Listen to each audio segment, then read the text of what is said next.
જુઓ ચોક્કસથી તાલુકા પંચાયતના પ્રમુખ ઉપપ્રમુખની નિમણૂકની તારીખો હવે નજીકમાં છે ત્યારે આમ આદમી પાર્ટીની આજરોજ માધુપુર ખાતે હું અત્યારે હાજર છું માનની ભાઈ દેવેન્દ્રભાઈ અને અમારા સાથે સાથ ચૂંટાયેલા સભ્યો અને અમારા આગેવાનોની ઉપસ્થિતિમાં એક બેઠકનું આયોજન થયું છે.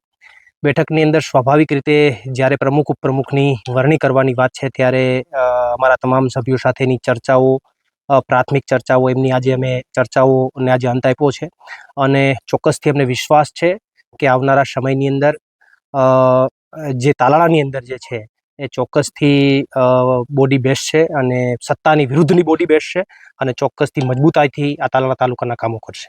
જુઓ ચોક્કસથી કોંગ્રેસના આગેવાનો સાથે જિલ્લાના આગેવાનો સાથે ટેલિફોનિક અમારી ચર્ચાઓ થઈ છે. ટૂંક સમયમાં અમે એમની સાથે રૂબરૂ પણ અમારી ચર્ચાઓ થશે, મુલાકાત થશે અને આવનારા સમયની અંદર ચોક્કસથી જે સત્તા અને ઘમંડ છે સત્તા અને ઘમંડને ઉતારવાનું અમે કામ કરીશું. જુઓ એ તો પોલિટિકલ વિષય છે ને પોલિટિકલ વિષયની અંદર બીજેપી સત્તા પક્ષ છે એ પ્રયત્નો કરતી હોય અને તો દરેક પક્ષને કરવાનો અધિકાર છે, પણ આ બધો અત્યારે ફાફા મારવાનો વિષય છે. પહેલા ભાઈ સંપર્કમાં છે ને પહેલા ભાઈ સંપર્કમાં છે એટલે ભાઈ સંપર્કમાં છે તો વાતો શું કામ કરવી? અમારા પણ સંપર્કમાં છે, અમે ક્યાં ખુલીને વાતો કરીએ છીએ? એ તો સિક્રેટ બાબતો છે, એની વાતો ન હોય, એની ચર્ચાઓ ન હોય, એટલે એ બધી વાહિયાત વાતો છે અને કોઈ અમારા 7 સભ્યોમાંથી એક પણ સભ્ય ક્યાંય જવાના નથી. અમારા 7 સભ્યોએ તો ધર્મના સોગંદ ખાધા છે. અત્યાર સુધી કોણે ખાધા? ધર્મના સોગંદ ખાધા છે, એમના કુળદેવીના સોગંદ ખાધા છે, એમને જેને માને છે એના સોગંદ ખાધા છે અને સોગંદ ખાઈને કીધું છે. તો આનાથી તો મોટી કોઈ વાત જ ન હોઈ શકે.